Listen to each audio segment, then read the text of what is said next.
Halo adik-adik semua, apa kabar? Semoga kalian tetap sehat, tetap semangat, tetap rajin belajar, dan tetap berbakti kepada orang tua. Kali ini kakak akan menceritakan tentang anak ayam dan rubah. Nah, sebelum kakak lanjut cerita, jangan lupa untuk subscribe, like, dan share video ini ya. Terima kasih. Di suatu hari, di sebuah peternakan yang hijau, hiduplah seekor anak ayam yang lincah dan ceria. Anak ayam itu senang bermain di ladang dan selalu bersemangat menjelajahi tempat-tempat baru. Di suatu pagi, ketika sedang bermain di sekitar pagar peternakan, anak ayam bertemu dengan seekor rubah yang licik. Rubah itu berbicara dengan manis. Hai anak ayam kecil, kenapa kamu sendirian di sini? Ayo, ikutlah denganku ke hutan yang indah. Di sana ada banyak makanan lezat untukmu. Anak ayam merasa senang dan hampir saja mau ikut rubah itu. Namun tiba-tiba sang anak ayam teringat pada nasihat ibunya. Nasihat tersebut adalah, Jangan pernah percaya kepada siapapun yang tidak kamu kenal dengan baik, terutama jika mereka ingin membawamu pergi tanpa izinku.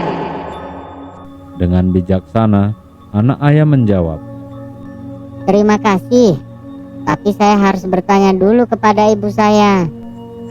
Rubah itu berusaha meyakinkannya. Namun, anak ayam tetap kukuh dan pergi ke ibunya. Ibu ayam mendengarkan cerita anaknya dengan cermat, lalu berkata, Nah, rubah adalah binatang yang licik. Dia mungkin memiliki rencana jahat. Jangan pernah ikuti rubah ke hutan. Anak ayam pun mengikuti nasihat ibunya. Kemudian anak ayam kembali menghampiri rubah tersebut lalu mengucapkan terima kasih kepada rubah karena telah mengajaknya untuk bermain ke dalam hutan. Setelah itu, sang anak ayam kembali ke ladang untuk bermain. Dia belajar bahwa penting untuk berhati-hati dan tidak mudah percaya pada orang yang belum dikenal. Rubah itu kecewa karena tidak bisa menipu anak ayam. Sejak saat itu, anak ayam selalu lebih berhati-hati dalam berteman dan belajar kecerdasan dari pengalaman itu. Nah, adik-adik, semoga cerita ini bisa menginspirasi kecerdasan dan kehati-hatian pada adik-adik semua. Jadi, kalau adik-adik dikasih tahu oleh ayah ataupun ibu ataupun kakak ataupun saudara yang lain, dimohon adik-adik untuk mendengarkan dan mengikuti arahan tersebut. Oke adik-adik, sampai di sini dulu ya ceritanya. Jangan lupa untuk selalu jaga kesehatan, rajin belajar, berbakti, dan jadilah anak baik. Oke, kita jumpa lagi di video berikutnya. Dadah. Halo adik-adikku semua, apa kabar? Semoga kalian tetap sehat, tetap semangat, tetap rajin belajar, dan tetap menjadi anak yang berbakti. Kali ini kakak akan menceritakan cerita dongeng yang sangat melegenda di Indonesia. Dongeng ini adalah cerita tentang Timun Mas dan raksasa. Sebelumnya jangan lupa untuk di like, subscribe, komen, dan share video ini. Terima kasih. Pada zaman dahulu kala, di sebuah desa yang jauh di sana, hiduplah seorang nenek yang sangat ingin memiliki seorang cucu. Suatu hari, di tengah ladangnya, nenek menemukan sebuah timun yang sangat besar. Dengan penuh kegembiraan, ia mengambil timun tersebut dan membawanya pulang. Nenek kemudian membuka timun tersebut dengan hati-hati. Dan setelah timun itu dibuka pelan-pelan oleh nenek, ternyata di dalam timun tersebut ditemukan seorang bayi perempuan yang sangat cantik dan lucu. Kemudian nenek memberikan dia nama Timun Mas. Timun Mas tumbuh menjadi gadis yang cerdas dan baik hati. Namun kebahagiaan terganggu oleh keberadaan Buto Ijo, iblis jahat yang tinggal di hutan dan selalu lapar. Buto Ijo mendengar tentang kecantikan Timun Mas dan berniat untuk memakannya. Nenek yang bijaksana tahu akan ancaman Buto Ijo. Lalu nenek memberi nasihat pada Timun Mas. Kemudian nenek memberikan sebuah kantong yang berisi bekal. Bekal tersebut nenek berikan kepada Timun Mas sebagai alat untuk melawan Buto Ijo. Dengan berat hati tentu saja nenek melepaskan Timun Mas dan berharap Timun Mas mampu menjelajahi dunia dengan selamat. Saat Timun Mas berjalan melalui hutan, Buto Ijo muncul. Timun Mas dengan cepat menggunakan beras dan kantong kecil yang diberikan oleh nenek. Buto Ijo terkecoh oleh ayunan beras dan terhenti sejenak. Saat itulah Timun Mas memiliki kesempatan untuk melarikan diri. Timun Mas bertemu dengan seekor kambing, seekor sapi, dan seekor ayam. Mereka masing-masing membantu Timun Mas untuk menghindari Buto Ijo dengan memerankan tiruan dirinya sendiri yang dipenuhi dengan beras. Setiap kali Buto Ijo menyerang, mereka mengalihkan perhatiannya, memungkinkan Timun Mas melanjutkan perjalanan. Di ujung hutan, Timun Mas bertemu dengan seekor harimau tua yang sangat bijaksana. Harimau tua memberikan saran pada Timun Mas dan memberikan sebuah telur. Harimau meminta agar Timun Mas memecahkan telur itu ketika sedang dalam bahaya terbesar dan di dalamnya terdapat sesuatu yang dapat membantunya. Ketika Timun Mas hampir tertangkap oleh Buto Ijo, ia mengikuti saran harimau tua. Dia memecahkan telur itu dan dari dalamnya keluarlah seorang pangeran tampan bersama dengan pasukan prajurit yang akan melindunginya. Dengan bantuan pangeran dan pasukannya, Buto Ijo berhasil dikalahkan. Timun Mas akhirnya bebas dari ancaman iblis jahat itu. Bersama pangeran, Timun Mas kembali ke rumah neneknya dan hidup bahagia selama-lamanya. Itulah cerita lengkap dari Timun Mas, di mana kecerdasan, kebaikan hati, dan ketulusan akan membantu kita dalam menyelesaikan berbagai macam cobaan dan kesulitan. Nah, adik-adik, jangan lupa ya untuk selalu berbuat baik, untuk selalu menolong, untuk selalu ikhlas, dan selalu taat terhadap perintah orang tua. Oke, sampai di sini dulu cerita kita. Kita jumpa lagi di cerita berikutnya. Jangan lupa untuk jaga kesehatan, tetap rajin belajar, dan jadi anak baik. Oke, terima kasih. Sampai jumpa.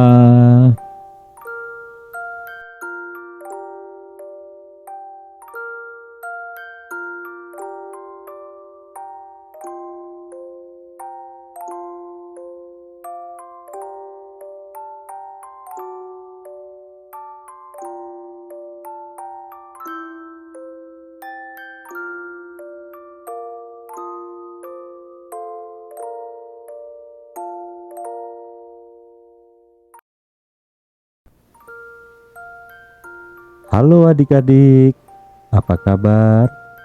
Semoga kalian tetap sehat, tetap semangat, tetap ceria, rajin belajar, dan jadi anak yang baik. Kali ini, kakak akan membawakan cerita tentang si kucing dan si elang. Tapi sebelumnya, jangan lupa untuk subscribe channel ini ya. Terima kasih. Di sebuah desa yang damai, terdapat seekor kucing yang cerdik bernama Leo. Leo adalah kucing yang gemar menjelajahi hutan di sekitar desa itu. Setiap hari, dia akan pergi ke hutan untuk menjelajahi alam liar yang menarik. Suatu hari, ketika sedang menjelajah, Leo bertemu dengan seekor burung hantu yang sedang bingung karena tersesat di hutan. Burung hantu itu bernama Hachi. Tanpa basa-basi dan penuh percaya diri, Leo pun menyapa sang elang. Hai, saya Leo, kucing yang gemar menjelajahi hutan ini. siapa namamu? Halo Leo, aku Hachi, burung hantu yang sedang tersesat di hutan ini. Bisakah kamu membantuku pulang? Tentu saja Hachi, aku akan membantumu menemukan jalan pulang. Dengan kecerdasannya, Leo membantu Hachi untuk menemukan kembali jalan pulangnya. Ternyata Hachi adalah penjaga hutan dan sangat terkesan dengan kebaikan Leo. Terima kasih banyak Leo. Sebagai ucapan terima kasih, aku punya sesuatu untukmu. Ramuan ini akan membuatmu bisa berbicara dengan manusia. Benarkah? Terima kasih Hachi, aku akan mencobanya. Setelah mengkonsumsi ramuan tersebut, Leo kembali ke desa dan menjadi kucing yang luar biasa. Hai anak-anak desa, aku Leo, kucing kalian yang sekarang bisa berbicara dengan kalian. Wow, kucing bisa bicara. Ya, sekarang aku bisa menjadi teman kalian dan bercerita tentang petualanganku di hutan. Ayo kita bersenang-senang bersama. Di hari itu, Leo tidak hanya menjadi kucing cerdik, tetapi juga menjadi teman yang bijak bagi anak-anak desa. Dia sering bercerita tentang petualangannya di hutan dan memberikan nasihat bijak kepada mereka tentang kehidupan dan kebaikan. Dengan kecerdikannya dan kebijaksanaannya, Leo membantu menjadikan desa itu tempat yang lebih ceria dan penuh kegembiraan. Dan dari waktu ke waktu, kisah tentang Leo yang bisa berbicara dengan manusia menjadi legenda di desa mereka. Demikian cerita tentang si kucing dan si elang. Pesan moralnya adalah, adik-adik, sebagai sesama makhluk ciptaan Tuhan, kita harus selalu berbuat baik kepada sesama, baik itu sesama manusia, atau terhadap binatang, atau terhadap tumbuh-tumbuhan. Karena semua itu adalah makhluk ciptaan Tuhan yang wajib kita sayangi dan kita jaga. Nah, adik-adik, jangan lupa untuk tetap jaga kesehatan, tetap semangat, tetap rajin belajar, dan selalu menjadi anak yang baik dan berbakti kepada orang tua. Oke, kita jumpa lagi di video berikutnya. Dadah.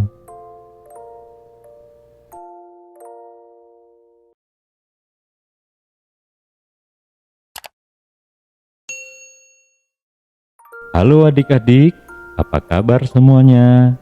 Semoga kalian tetap sehat, tetap semangat, rajin belajar, dan selalu jadi anak yang baik. Kali ini, kakak akan membawakan cerita tentang si kancil yang cerdik. Nah, seperti biasa, sebelum kakak membawakan cerita, jangan lupa untuk subscribe, like, dan share konten ini ya. Terima kasih. Pada suatu hari di hutan yang lebat, si kancil, makhluk paling cerdik di hutan, ingin memperoleh makanan dari kebun petani yang dijaga ketat oleh si kura-kura. Pada saat kura-kura ingin memasuki kebun, tiba-tiba si kancil melihat si kura-kura yang sedang berjaga. Hai kura-kura, apa kabar? Hai kancil, saya baik-baik saja. Kamu ingin apa di kebun petani? Saya hanya ingin melihat-lihat saja. Bolehkah saya masuk sebentar? Maaf kancil, saya tidak boleh membiarkan siapapun masuk tanpa izin petani. Si kancil yang cerdik mulai memikirkan rencana. Ia tahu bahwa si kura-kura sangat lambat bergeraknya. Maaf, saya lupa janji dengan teman saya. Saya harus segera pergi. Segera setelah itu si kancil berlari pergi dan kembali ke kebun petani di saat si kura-kura belum bergerak dari tempatnya. Sambil tersenyum, si kancil berucap, Sekaranglah saat yang tepat untuk mencuri makanan. si kancil berlarian masuk ke kebun petani dan mulai makan sebanyak yang ia bisa. Tetapi tiba-tiba terdengar suara langkah kaki si kura-kura. Siapa di sana? Saya tahu kamu di sini kancil. Oh tidak, saya ketahuan. Bagaimana bisa saya keluar dari kebun ini? Si kancil dengan cepat mencari jalan keluar. Dan tiba-tiba teringatlah sesuatu. Hai kura-kura, saya baru saja menyadari bahwa saya punya ide. Bagaimana kalau kita berlomba? Saya yakin saya bisa menang. Baiklah, saya setuju. Tapi di mana garis start dan garis finishnya? Garis start di sini dan garis finishnya di sana. Ayo, siapa yang sampai lebih dulu? Tak disangka si kura-kura setuju. Si kancil pun segera menyiapkan rencananya. Ayo kita mulai sekarang. Si kancil langsung berlari cepat, tetapi setelah beberapa langkah, ia berhenti dan berpura-pura lelah. Aduh, aku lelah sekali. Tapi kamu bisa melanjutkan lomba kura-kura. Si kura-kura meskipun lambat, tetap bergerak maju dengan tekun. Si kancil pura-pura kelelahan, sementara si kura-kura dengan tekun dan mantap terus melangkah. Saat si kura-kura hampir mencapai garis finish, si kancil tiba-tiba berlari cepat menuju garis finish dan memenangkan lomba. Bagaimana bisa kamu menang lomba, Kancil? Aku hampir sampai duluan. Karena aku pintar dalam menemukan solusi. Kebijaksanaan lebih penting daripada kecepatan. Si kancil pun tersenyum puas, sementara si kura-kura mengangguk mengerti. Mereka akhirnya saling tertawa dan menjadi teman yang baik.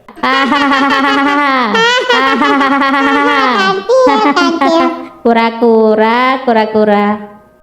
Akhirnya si kancil berhasil mendapat makanan dari kebun petani dan belajar bahwa kecerdikan tidak selalu berarti menjadi yang tercepat, tetapi tentang menemukan cara terbaik dalam menghadapi tantangan. Nah, adik-adik, demikian cerita dari si kancil dan kura-kura. Pesan moralnya adalah, apabila kita sedang menghadapi kesulitan, lebih baik kita pikirkan dulu sebelum bertindak. Jadi kita pikirkan matang-matang apa yang harus kita lakukan agar tidak gegabah dan salah langkah. Demikian dulu cerita dari kakak. Jangan lupa untuk selalu jaga kesehatan, rajin belajar, jadi anak baik, dan jadi anak yang berbakti. Oke, sampai jumpa lagi. Dadah.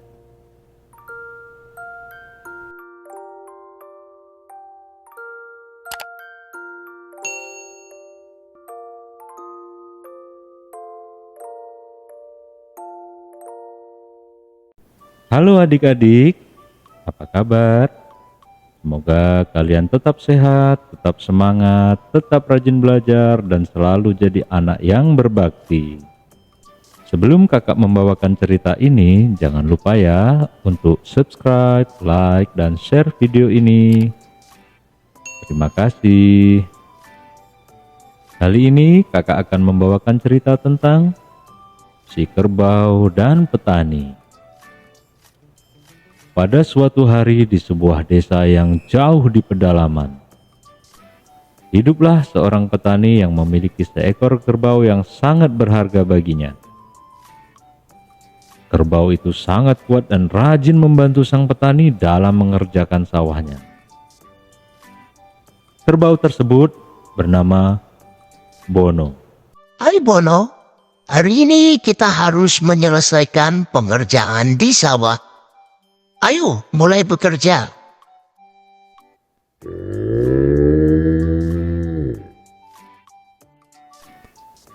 Mereka bekerja keras seharian. Namun suatu hari petani merasa tergoda oleh tawaran untuk menjual Bono ke kota besar. Hai petani, aku tertarik dengan kerbau besar itu. Aku ingin membelinya dengan harga yang bagus. Bagaimana? Mungkin itu bisa membantu saya mendapat uang lebih banyak. Tapi Bono adalah sahabat setia saya. Saya tidak yakin apakah saya harus menjualnya. Pikirkanlah dengan baik. Saya akan datang lagi besok. Petani pun bimbang. Dia tidak ingin kehilangan Bono, tetapi uang yang ditawarkan pedagang juga sangat menggiurkan.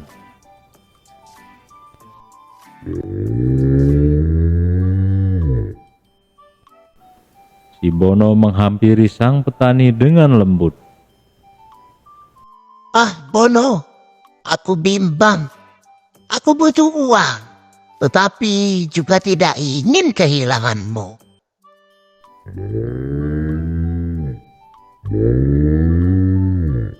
Dengan mata lembut, Bono mencoba menghibur sang petani. Akhirnya petani memutuskan untuk tidak menjual Bono. Dia menyadari bahwa kehadiran Bono tidak bisa diganti dengan uang. Maaf Pak Pedagang, saya tidak bisa menjual Bono. Dia adalah bagian dari hidup saya yang tak bernilai. Baiklah, saya mengerti. Selamat kepada Anda petani, Anda telah membuat pilihan yang bijaksana.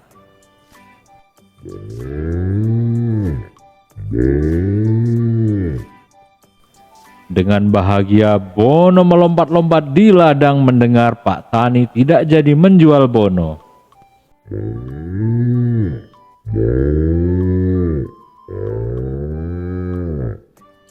Terima kasih, Bono.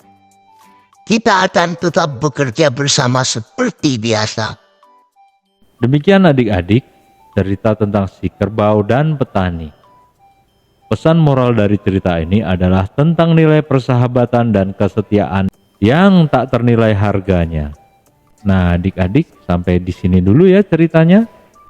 Kita lanjut di cerita yang lain di video berikutnya. Selalu jaga kesehatan, rajin belajar, jadi anak baik, dan jadi anak yang berbakti. Sekian dulu ya. Sampai jumpa lagi. Dadah.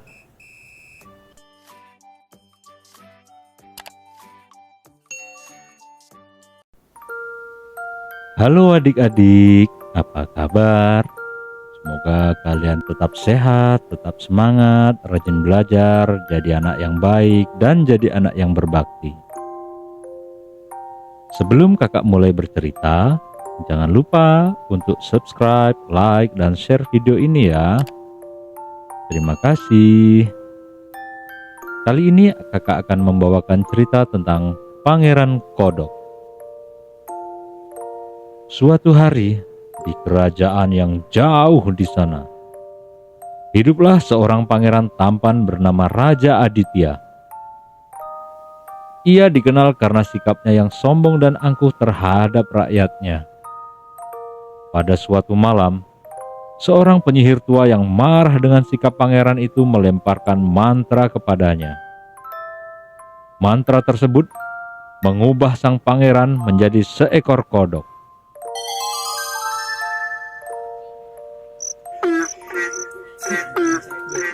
Pangeran Kodok pun meratap.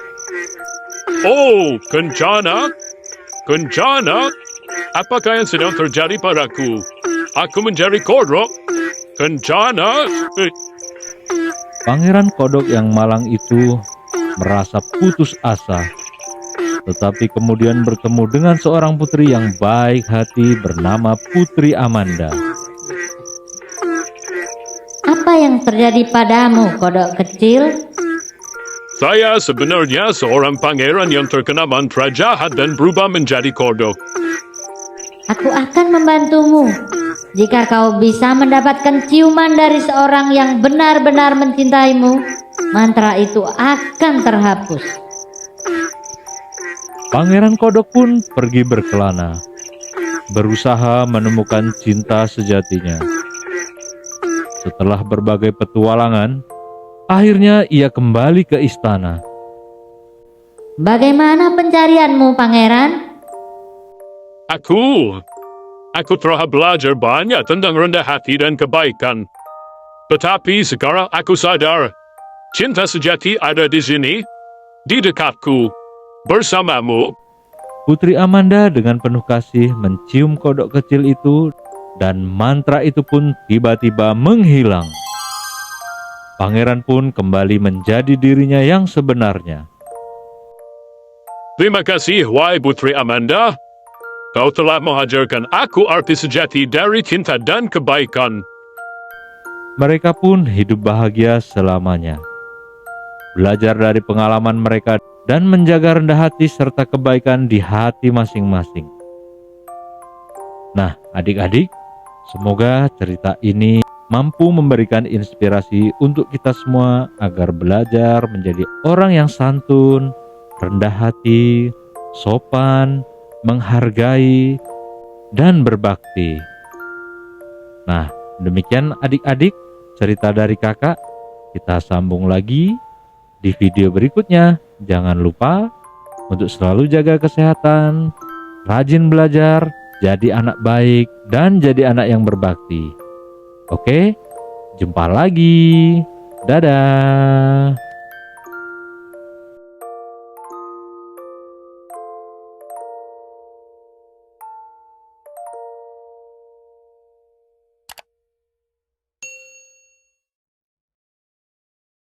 Halo adik-adik, apa kabar? Semoga kalian tetap sehat, tetap semangat, rajin belajar, jadi anak baik, dan jadi anak yang berbakti.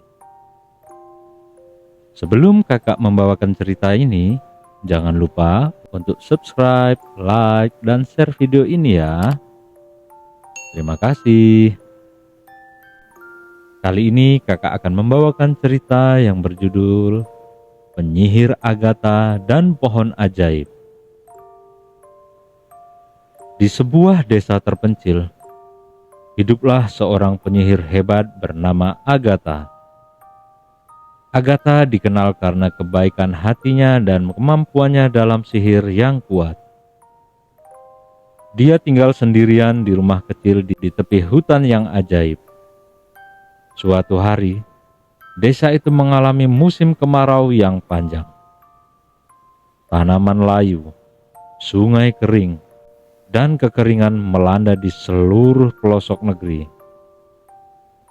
Penduduk desa sangat cemas. Tidak ada yang bisa tumbuh tanpa air. Mendengar keluh kesah penduduk desa, Agatha pun memutuskan untuk menemukan sumber air yang hilang. Dia pergi ke dalam hutan yang lebat, melewati pohon-pohon tua dan sungai-sungai yang kering. Di tengah hutan, Agatha menemukan pohon ajaib, penjaga sumber air yang telah tertidur pulas. Pohon itu membutuhkan bantuan sihir untuk bangun kembali. Pohon ajaib, bangunlah. Desa ini membutuhkan airmu. Aku butuh air dari mata air kehidupan yang telah dicuri oleh penyihir jahat. Agatha pun memutuskan untuk mencari mata air kehidupan tersebut. Dia melakukan perjalanan yang berbahaya dan penuh ujian sihir. Akhirnya setelah melewati banyak rintangan, Agatha menemukan mata air itu di gua gelap yang tersembunyi. Namun, di dalam gua itu, seorang penyihir jahat yang bernama Mortan menjaga dengan keras mata air kehidupan itu. Kau tidak akan bisa mengambil air ini. Ini milikku untuk menguasai dunia. Mortan menyerang Agatha dengan sihirnya yang kuat. Namun Agatha menghadapi setiap serangan dengan keberanian dan kebijaksanaan. Akhirnya dia berhasil menaklukkan Mortan dan mengambil kembali air kehidupan. Dengan membawa air tersebut, Agatha kembali ke pohon ajaib. Dia memberikan air itu kepada pohon tersebut. Pohon itu pun bangun dari tidurnya dan memberikan air kepada desa. Terima kasih, Agatha. Kehidupan akan kembali bermekaran. Air kembali mengalir dan desa pun dipenuhi dengan tumbuhan hijau yang segar. Penduduk desa sangat bersyukur atas pertolongan Agatha. Agatha kembali ke rumahnya di hutan dengan senyuman di wajahnya. Mengetahui bahwa kebaikannya telah membantu banyak orang, Dan sejak itu pohon ajaib dan Agatha menjaga air dan kehidupan di desa itu dengan penuh kehangatan dan kasih sayang. Nah, adik-adik, pesan moral dari cerita ini adalah untuk pentingnya kita selalu menjaga lingkungan, menjaga hutan kita, menjaga sungai kita dengan cara tidak membuang sampah sembarangan. Kita pisahkan sampah organik dan sampah anorganik, agar kehidupan kita tetap sejuk, tetap tenang, tetap membahagiakan untuk semua umat manusia. Nah adik-adik, semoga cerita tadi mampu menginspirasi kita semua ya. Sampai di sini dulu cerita dari kakak. Jangan lupa untuk selalu jaga kesehatan, untuk selalu rajin belajar, tetap semangat, jadi anak baik dan berbakti. Oke, sampai jumpa lagi ya. Dadah.